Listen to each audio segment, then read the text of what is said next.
नमस्कार मित्रों, आपका बहुत बहुत स्वागत हमारे YouTube channel teaching learning event with Anil पर। मित्रों, आज हम लोग अध्ययन करेंगे सामान्य ज्ञान के प्रैक्टिस सेट 8 को, जो आपकी एडेड जूनियर शिक्षक भर्ती परीक्षा, सुपर टेट और पीईटी एग्जाम के लिए बहुत ही महत्वपूर्ण है। यहाँ पर महत्वपूर्ण प्रश्नों की श्रृंखला आपको कराई जाती है, तो वीडियो को लास्ट तक देखें। वीडियो अच्छा लगे तो लाइक, शेयर और चैनल को सब्सक्राइब अवश्य करें। हम बता दें मित्रों, इसके 7 प्रैक्टिस सेट बन चुके हैं। अगर आप उन सब वीडियो को नहीं देखें तो इस वीडियो के डिस्क्रिप्शन बॉक्स में लिंक मिल जाएगा, आप वहां पर जा करके क्लिक करके उन सभी प्रैक्टिस सेट को देख सकते हैं, स्टडी कर सकते हैं। या तो आप चैनल के प्ले लिस्ट में विजिट करिए, वहां पर सामान्य ज्ञान प्रैक्टिस सेट के नाम से प्ले लिस्ट बनी हुई है, वहां पर सभी वीडियो आपको एक साथ मिल जाएंगे। तो आइए शुरू करते हैं आज के प्रैक्टिस सेट 8 को और सभी सिलेक्टेड और महत्वपूर्ण प्रश्नों को विस्तृत व्याख्या के साथ देखते हैं। पहला प्रश्न आपका 10% का नियम देने वाले वैज्ञानिक हैं, यानी किन्होंने 10% का नियम दिया है आपको बताना है। ये पर्यावरण से संबंधित आपका प्रश्न है, ईवीएस से संबंधित, और ये बहुत ही महत्वपूर्ण प्रश्न है। तो ऑप्शन आपके सामने है, ओडम, लिंडेमान, टेंसले, हैकल। तो आपको बताना है 10% नियम देने वाले वैज्ञानिक कौन है। तो इसका जो करेक्ट ऑप्शन मित्रों आपका है बी वाला, ठीक, लिंडेमान। ठीक, लिंडेमान ने 10% ऊर्जा का नियम दिया है, ठीक। और किस सन में दिया है भी जान लेते हैं। तो 1942 में इन्होंने इस नियम को दिया था, और इस नियम को भी जान लेते हैं क्या चीज़ ये नियम था, ठीक। इससे आपकी एक अच्छी तैयारी हो जाएगी। तो इसमें इन्होंने बताया, लिंडेमान ने, कि जब ऊर्जा का स्थानांतरण एक पोषण स्तर से दूसरे पोषण स्तर में होता है, तो अगले पोषण स्तर में 10%, पहले पोषण स्तर की 10% ही ऊर्जा जो होती है नेक्स्ट दूसरे पोषण स्तर में पहुंचती है, ठीक। तो यही उनका जो है लिंडेमान का 10% ऊर्जा का नियम है। जैसे आपका ये ऊर्जा का पिरामिड ऐसे होता है, तो यहाँ पर एक पोषण स्तर है, मान लीजिए पहले रहते हैं उत्पादक, प्रथम उपभोक्ता, द्वितीय उपभोक्ता, ठीक, तृतीय उपभोक्ता, ऐसे होते हैं। फर्स्ट में क्या होते हैं, हरे पेड़ पौधे यहाँ पर रहेंगे, हरे पेड़ पौधे, ठीक, हरे पेड़ पौधे रहते हैं जो उत्पादक का काम करते हैं। उसके बाद से आता है आपका फर्स्ट कंज्यूमर, प्राथमिक उपभोक्ता, फिर आता है द्वितीय, ठीक, द्वितीय उपभोक्ता, तृतीय उपभोक्ता होते हैं सबसे ऊपर, ठीक। तो ये जो ऊर्जा का स्तर है, पोषण स्तर जो है, ठीक, तो यहाँ से, ठीक, यहाँ से यहाँ दूसरे पोषण स्तर में जब ऊर्जा पहुँचती है, ठीक, तो वहाँ पर पहले का 10% ही पहुँचता। अगर यहाँ पर 100 है पहले वाले पे, ठीक, तो सेकंड वाले में जब जाएगा तो 100 का 10% यानी 10 ही जाएगा, ठीक। तो यही है लिंडेमान का 10% का नियम। और भी ऑप्शनों से प्रश्न देख लेते हैं। यहाँ से हैकल से अर्नेस्ट हैकल, ठीक, अर्नेस्ट हैकल ने सर्वप्रथम पारिस्थितिकी शब्द का प्रयोग किया था। यहाँ से भी प्रश्न बनता है, तो इसको ध्यान रखिएगा। और ये कब किए थे, तो 1866 में, ठीक, इन्होंने पारिस्थितिकी शब्द का प्रयोग किया था। और यहाँ एजी टेंसले से महत्वपूर्ण प्रश्न आपका बनता है कि पारिस्थितिकी तंत्र, जब इकोसिस्टम की बात की जाए कि इकोसिस्टम का सर्वप्रथम प्रयोग या पारिस्थितिकी तंत्र शब्द का सर्वप्रथम प्रयोग किसने किया, तो एजी टेंसले महोदय ने किया था। और कब किया था ये भी जान लेते हैं। तो ये इन्होंने किया था 1935 में, ठीक, पारिस्थितिकी तंत्र शब्द का प्रयोग 1935 में एजी टेंसले महोदय के द्वारा किया गया, ठीक, ये ध्यान रखिएगा। और लिंडेमान के द्वारा 10% का नियम दिया गया। तो यहाँ से आपके इस प्रकार से 3 प्रश्न तैयार हो गए। तो ऐसे ही प्रैक्टिस सेट डेली करने के लिए आप हमारे यूट्यूब चैनल को सब्सक्राइब अवश्य करें। आइए मित्रों, नेक्स्ट प्रश्न देखते हैं।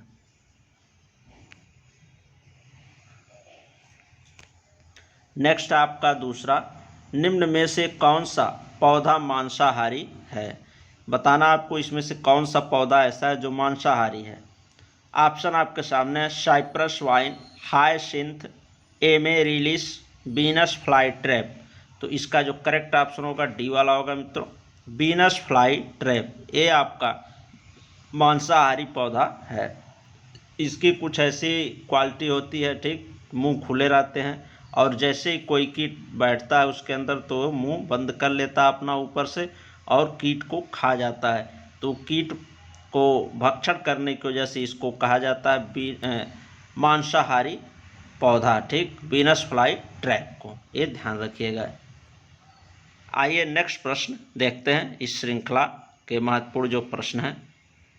नेक्स्ट है आपका तीसरा प्रश्न, पहला पृथ्वी शिखर सम्मेलन कहाँ आयोजित हुआ, ये आपको बताना है। ऑप्शन है Washington, Geneva, Rio de Janeiro, Buenos Aires.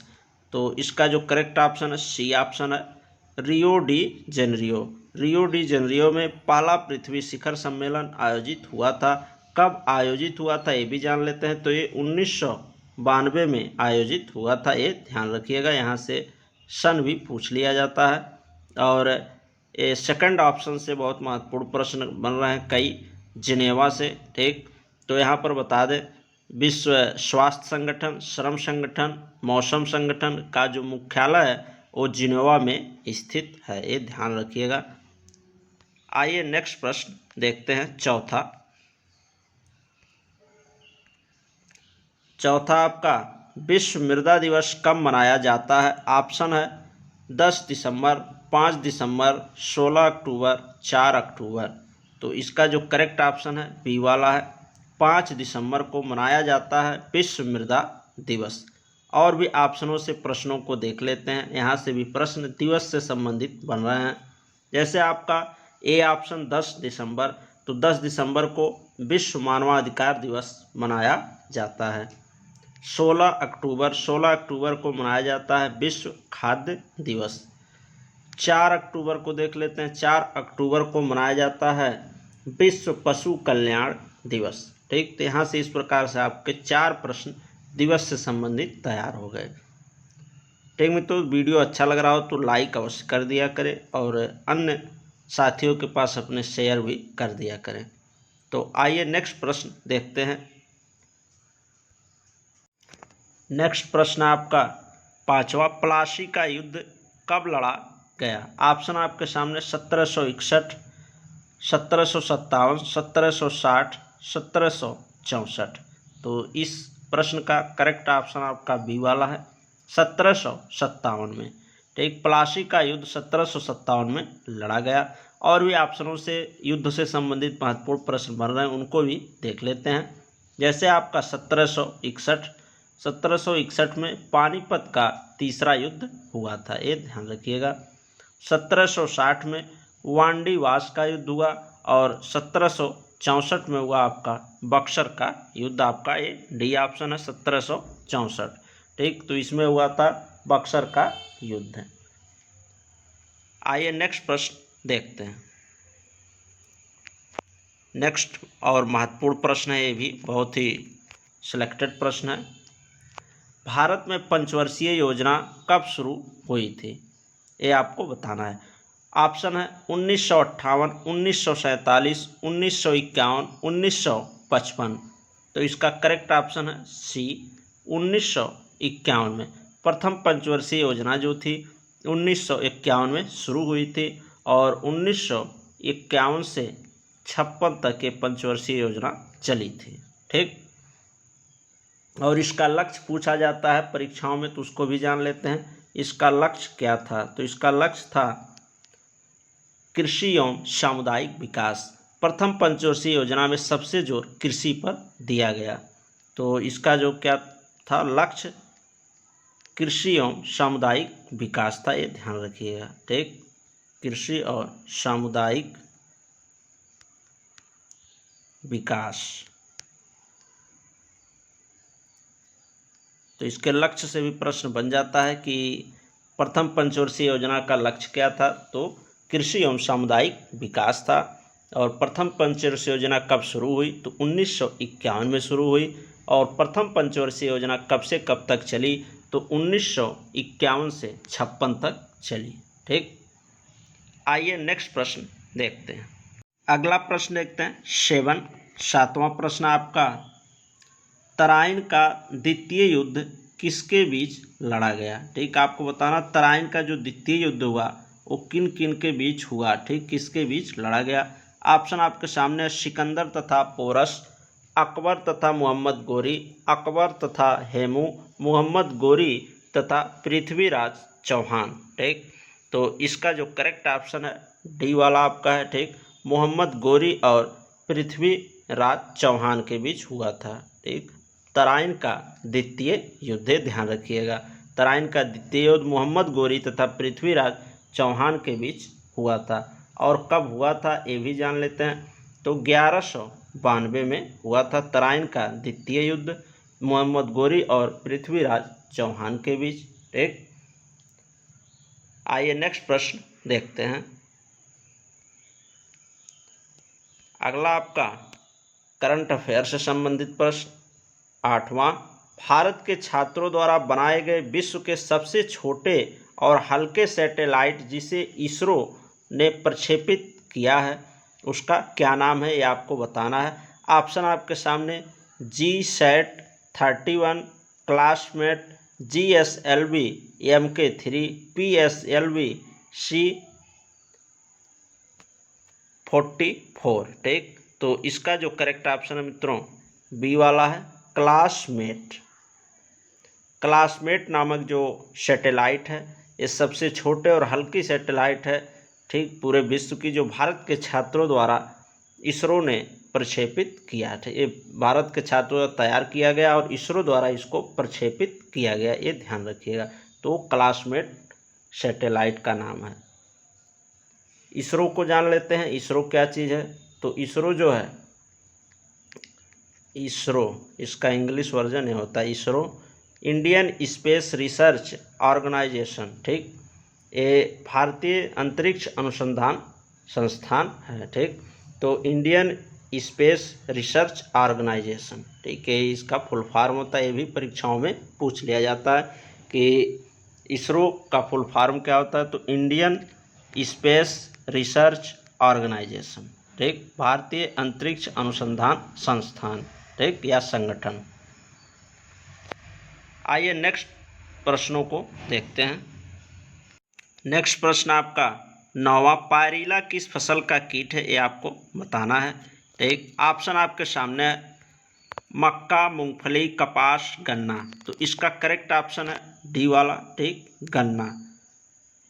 पायरीला जो कीट है वो गन्ने की फसल से संबंधित है। ये गन्ने की फसल में लगते हैं पायरीला कीट। ठीक, ये ध्यान रखिएगा। नेक्स्ट प्रश्न देखते हैं। अगला आपका 10वां प्रश्न और महत्वपूर्ण प्रश्न है, पर्यावरण संरक्षण अधिनियम कब से प्रभावित हुआ, यानी कब से प्रभाव में आया पर्यावरण संरक्षण जो अधिनियम था, ये आपको बताना है। ऑप्शन आपके सामने 19 नवंबर 1986, 23 दिसंबर 2005, 5 अगस्त 1950, 18 मई 1981। इसका करेक्ट ऑप्शन आपका होगा ए वाला, 19 नवंबर 1986। 19 नवंबर 1986 को पर्यावरण संरक्षण अधिनियम प्रभाव में आया। और यहाँ से और भी संरक्षण अधिनियमों को देख लेते हैं जो महत्वपूर्ण आपके पर्यावरण संबंधित टॉपिक से पूछे जाते हैं परीक्षाओं में। आपके सुपर टेट, यूपी टेट और शिक्षक भर्ती परीक्षाओं में पूछ लिए जाते हैं। इन्वायरमेंट से बहुत ही महत्वपूर्ण है। तो और भी संरक्षण अधिनियमों को देख लेते हैं जो बनाए गए पर्यावरण की सुरक्षा है तो एवं वन्य जीवों से संबंधित, उसको भी देख लेते हैं। तो ये तो रहा आपका पर्यावरण संरक्षण अधिनियम, तो 19 नवंबर 1986 में प्रभावी हुआ, ये हो गया। अगला जान लेते हैं वन्य जीव संरक्षण अधिनियम। ठीक, वन्य जीव संरक्षण अधिनियम कब आया, तो ये 1972 में आया। इसको ध्यान दीजिएगा, ये आया 1972 में। वन संरक्षण अधिनियम, केवल वन संरक्षण अधिनियम जब पूछा जाए, वन संरक्षण अधिनियम, तो ये आपका आया 1980 में। ठीक, वन संरक्षण अधिनियम 1980 में आया। और पर्यावरण संरक्षण अधिनियम आपने देखा है, ये 19 नवंबर 1986 में आया। तो यहाँ से और भी महत्वपूर्ण प्रश्न रिलेटेड थे, उसको भी चर्चा मैंने कर लिया। तो वन्य जीव संरक्षण अधिनियम 1972 में, वन संरक्षण अधिनियम 1980 में। ठीक, ये ध्यान रखिएगा। नेक्स्ट प्रश्न देखते हैं। नेक्स्ट है आपका 11वां प्रश्न, भारत का संविधान अंगीकृत एवं अधिनियमित हुआ था। ये आपको बताना भारत का जो संविधान है कब अंगीकृत और अधिनियमित हुआ। ठीक, ऑप्शन आपके सामने 26 जनवरी 1950 को, 11 फरवरी 1948 को, 26 नवंबर 1949 को, इनमें से कोई नहीं। तो इस प्रश्न का जो करेक्ट ऑप्शन आपका सी वाला 26 नवंबर 1949 को भारत का जो संविधान है अंगीकृत एवं अधिनियमित हुआ था। ठीक, और यहाँ संविधान से जुड़े और महत्वपूर्ण प्रश्न देख लेते हैं जो आपकी परीक्षाओं में बनते हैं। पूछा जाता है संविधान में भाग कितने हैं, तो 22 भाग हैं। ठीक, 22 भाग हैं। और अनुसूचियाँ कितने हैं, 12 अनुसूचियाँ हैं। ठीक, अनुसूची है आपकी 12। और अनुच्छेद कितने हैं, तो 395 से एबव भी है। ठीक, तो ये ध्यान रखिएगा 395 एग्जैक्ट माना जाता है, उससे एबव भी ज़्यादा हो गए, उनके कई भाग बन गए। ठीक, क ख ग करके, तो ये ध्यान रखिएगा। तो 22 भाग वर्तमान समय में है और 12 अनुसूचियाँ हैं, 395 अनुच्छेद हैं। और भारतीय संविधान को कब अंगीकृत किया गया, तो 26 नवंबर 1949 को। और इसके निर्माण में कितना समय लगा, तो 2 वर्ष 11 माह 18 दिन, 2 वर्ष 11 माह और 18 दिन लगा था इसके बनने में संविधान के। ये ध्यान रखिएगा। ये सभी यहाँ से महत्वपूर्ण प्रश्न बन रहे थे, उसको मैंने बता दिया। आइए नेक्स्ट प्रश्न देखते हैं। अगला आपका 12वां, सूचना का अधिकार अधिनियम पारित हुआ। ऑप्शन आपके सामने 2001 में, 2004 में, 2005 में, 2002 में। तो इसका जो करेक्ट ऑप्शन आपका 2005 है, सी ऑप्शन सही है। 2005 में सूचना का अधिकार अधिनियम पारित हुआ था। आइए अब नेक्स्ट प्रश्नों को देखते हैं। नेक्स्ट प्रश्न आपका 13वां, ठीक, भारतीय राष्ट्रीय कांग्रेस की प्रथम बैठक कहाँ हुई थी। ऑप्शन आपके सामने बम्बई, पूना, मद्रास, कलकत्ता। तो इसका जो करेक्ट ऑप्शन है ए वाला है। ठीक, बम्बई। बम्बई में भारतीय राष्ट्रीय कांग्रेस की प्रथम बैठक हुई थी। जान लेते हैं कब हुई थी, तो ये हुई थी 28 दिसंबर 1885 को। ठीक, और किनकी अध्यक्षता में हुई थी ये भी जान लेते हैं, तो व्योमेश चंद बनर्जी की अध्यक्षता में भारतीय राष्ट्रीय कांग्रेस की प्रथम बैठक 28 दिसंबर 1885 को हुई थी। ठीक, तो यहाँ से पूछा जाता है प्रश्न कि किसकी अध्यक्षता में हुई थी, तो व्योमेश चंद बनर्जी की अध्यक्षता में 28 दिसंबर 1885 को। और भारतीय राष्ट्रीय कांग्रेस या भारतीय राष्ट्रीय संघ की अगर पूछा जाए स्थापना किन्होंने किया, तो ए.ओ. ह्यूम ने किया था। ठीक, ए.ओ. ह्यूम ने भारतीय राष्ट्रीय संघ का स्थापना किया था। ये ध्यान रखिएगा। कब किया था, तो 1884 में। ठीक, 1884 में ए.ओ. ह्यूम ने 1884 में भारतीय राष्ट्रीय संघ की स्थापना की। और जिसका जो प्रथम अधिवेशन था वो व्योमेश चंद बनर्जी की अध्यक्षता में 28 दिसंबर 1885 को बम्बई में आयोजित की गई थी। ठीक, आइए नेक्स्ट प्रश्न देखते हैं। 14 है आपका 14वां, निम्न मुगल बादशाहों में किसने अपनी आत्मकथा फारसी भाषा में लिखी। ऑप्शन है बाबर, अकबर, जहांगीर, औरंगजेब। तो इसका करेक्ट ऑप्शन आपका सी, जहांगीर ने। जहांगीर ने अपनी आत्मकथा तुजूक ए बाबरी, क्या है इनकी आत्मकथा का नाम, तुजूक ए बाबरी। ठीक, तुजूक ए बाबरी आत्मकथा इनकी है। और इसने किस भाषा में लिखा, तो फारसी भाषा में लिखा है। ठीक, यहाँ बाबर से भी महत्वपूर्ण प्रश्न बनता है, तो बाबर ने अपनी आत्मकथा बाबरनामा, बाबरनामा, ये बाबर की आत्मकथा है। ठीक, बाबरनामा। और इसको इसने तुर्की भाषा में लिखा था, तुर्की भाषा में, ये ध्यान रखिएगा। और फारसी भाषा में जहांगीर ने अपनी आत्मकथा तुजूक ए बाबरी लिखी थी। आइए नेक्स्ट प्रश्न देखते हैं। अगला प्रश्न आपका 15वां, निम्न में से कौन सा राज्य की सर्वाधिक तटरेखा है, मतलब किस राज्य की जो तटरेखा है सबसे लंबी है, इन राज्यों में आपको बताना है। ऑप्शन आपके सामने गुजरात, महाराष्ट्र, केरल, तमिलनाडु। तो इसका करेक्ट ऑप्शन होगा ए वाला आपका, ठीक, गुजरात। गुजरात राज्य ऐसा है जिसकी जो तटरेखा है वो सर्वाधिक लंबी है। नेक्स्ट देखते हैं अगला प्रश्न आपका 16वां। राष्ट्रीय विज्ञान दिवस मनाया जाता है, महत्वपूर्ण प्रश्न है दिवस से संबंधित। ऑप्शन आपके सामने है 28 जनवरी को, 28 फरवरी को, 28 मार्च को, 28 अप्रैल को। तो इसका जो करेक्ट ऑप्शन होगा बी वाला होगा, 28 फरवरी को। 28 फरवरी को आपका राष्ट्रीय विज्ञान दिवस मनाया जाता है। आइए नेक्स्ट प्रश्न देखते हैं। नेक्स्ट प्रश्न आपका 17वां। जनगणना 2011 के अनुसार भारत की जनसंख्या वृद्धि दर कितनी है? ऑप्शन आपके सामने 64.64%, 15.64%, 16.64%, 17.64%। तो इसका जो करेक्ट ऑप्शन आपका डी वाला हो जाएगा, 17.64%। ठीक, ये भारत की जनगणना 2011 के अनुसार जनसंख्या वृद्धि दर है। ठीक, नेक्स्ट देखते हैं 18वां प्रश्न आपका, ए पर्यावरण से संबंधित महत्वपूर्ण प्रश्न है आपका।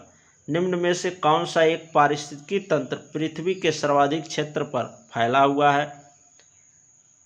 ऑप्शन आपका मरुस्थल, घास का मैदान, पर्वतीय, सामुद्रिक।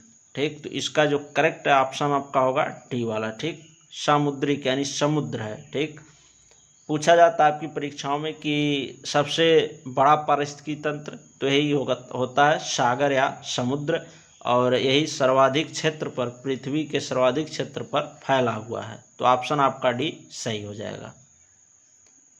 नेक्स्ट देखते हैं, नेक्स्ट प्रश्न देखते हैं। नेक्स्ट आपका 19वां।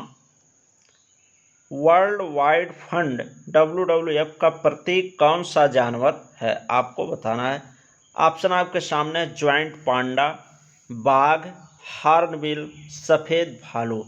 तो इसका जो करेक्ट ऑप्शन होगा आपका ए है। ठीक, ज्वाइंट पांडा। ज्वाइंट पांडा जो है वर्ल्ड वाइड फंड का ये लोगो है, ठीक, प्रतीक है ज्वाइंट पांडा, ये ध्यान रखिएगा। नेक्स्ट देखते हैं 20 और लास्ट प्रश्न है 20वां प्रश्न आपका इस प्रैक्टिस सेट का। भारत का सार्वजनिक क्षेत्र में सबसे बड़ा वाणिज्यिक बैंक है। ऑप्शन आपके सामने bank of India, reserve bank of India, state bank of India, union bank of India. तो इसका करेक्ट ऑप्शन जो आपका स्टेट बैंक ऑफ इंडिया है, SBI। ठीक, स्टेट बैंक ऑफ इंडिया। तो भारत का सार्वजनिक क्षेत्र में सबसे बड़ा जो वाणिज्यिक बैंक है वो है स्टेट बैंक ऑफ इंडिया। ठीक, तो ये रहे मित्रों आज के प्रैक्टिस सेट 8 के सभी महत्वपूर्ण प्रश्न जिसको मैंने आपको बताया। मुझे उम्मीद है कि आपको ये प्रैक्टिस सेट बहुत ही अच्छी लगी होगी। जो भी आपकी प्रतिक्रिया हो, कैसी लगी या क्या अभी और इसमें संशोधन होने चाहिए, कुछ और प्रश्न जोड़े जाएंगे, आप जैसा राय देंगे तो आप कमेंट बॉक्स में अपने सुझाव अवश्य दें। बाकी आपको अगर वीडियो अच्छा लगा हो तो लाइक कर दें, शेयर कर दें और चैनल को सब्सक्राइब अवश्य कर लें ऐसे ही प्रैक्टिस सेट को करने के लिए। ये सभी आपके जूनियर शिक्षक भर्ती परीक्षा, प्राइमरी शिक्षक भर्ती परीक्षा और PET एग्ज़ाम जो 2021 में आयोजित होने वाले हैं UP SSSC के द्वारा, उन सभी के लिए महत्वपूर्ण है। ठीक, और सामान्य विज्ञान के भी जो प्रैक्टिस सेट हैं जल्दी आपको मिलेंगे और उसके 4 प्रैक्टिस सेट बने हुए हैं, उसको आप विजिट करिए चैनल के प्लेलिस्ट में, वहाँ पर आपको विज्ञान के भी प्रैक्टिस सेट मिलेंगे। तो ठीक मित्रों, चैनल को सब्सक्राइब कर लीजिए और अन्य साथियों के पास शेयर कर दीजिए। ठीक, मिलते हैं नेक्स्ट प्रैक्टिस सेट के साथ नेक्स्ट वीडियो में।